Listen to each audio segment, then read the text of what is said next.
The Eternal Spring of Mr. Ito, Chapter 7 and 8, Part 2. Aunt Jean put her arms around him. She didn't even mop up the cloth. "Ah, Duncan, I know how you feel. I know how you feel." She held his hands in hers. "But the law's the point. The law against invasion and taking other people's property and killing. And the young people will go off to fight for that law, just as you did last time. But we older ones must enforce it here at home. We can't let the enemy change what we think is important. If we did, they'd have won 2 victories instead of 1. Uncle Duncan shook his head. "I know you're right, Jean. That's what must happen in the long run. But this morning I want to go out and do battle. And instead I sit here with the children, drinking tea." A truck pulled up in the driveway. "It's Mr. Ito," Sara said.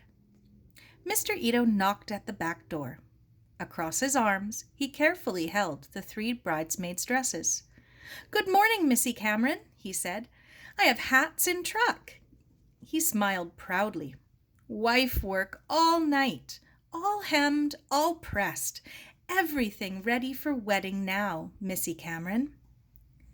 "Everything but the bridegroom, Ito." Uncle Duncan pushed past Aunt Jean, who stood rooted in the doorway staring at the dresses. "That's one small detail that will be missing." "Ito, you are to pack up your stuff and leave. I don't want you near this house again." He wheeled and stumped away into his study. Aunt Jean seemed to wake from a dream. "I'll take the dresses, Mr. Ito. I'm sorry. We've had some sad news." Her voice trailed off. She bore the dresses away out of the room. Jamie pushed past Mr. Ito. "Yes, Mr. Ito, we don't want any Japs hanging around here." He ran down the driveway.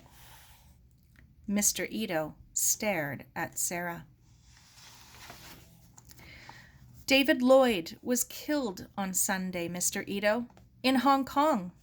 Japanese planes came and bombed them, just the way they did at Pearl Harbour." His eyes filled with tears. "Miss Mary, widow, before she bride. "Yes, and my uncle is—" Mr. Ito raised his eyes. Hi, he said softly. "Ito understand." He turned away. Slowly he walked down the path to the tool shed, his limp more awkward than usual. In a moment he returned, the Aiguro Matsu in his arms. "This only thing I take, Sara-chan. I keeping safe for son George." He shook his head. "These terrible days, and I pray Lord Buddha help us all." "Is Mrs. Ito all right?" Sara asked, remembering the angry crowd the day before. "She afraid, Sara-chan. She good woman. Love Canada. We good citizen always. We not just born here, we choose come here. But yesterday, our windows broken, and Mounties come to house of son George and take him away. He never do anything bad, Sara-chan.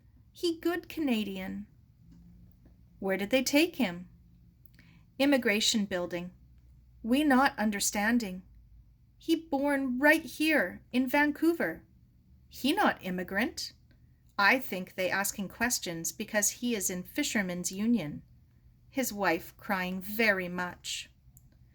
Mr. Ito placed the Aiguro Matsu carefully on the floor of the truck and climbed in. "I go, Sara-chan."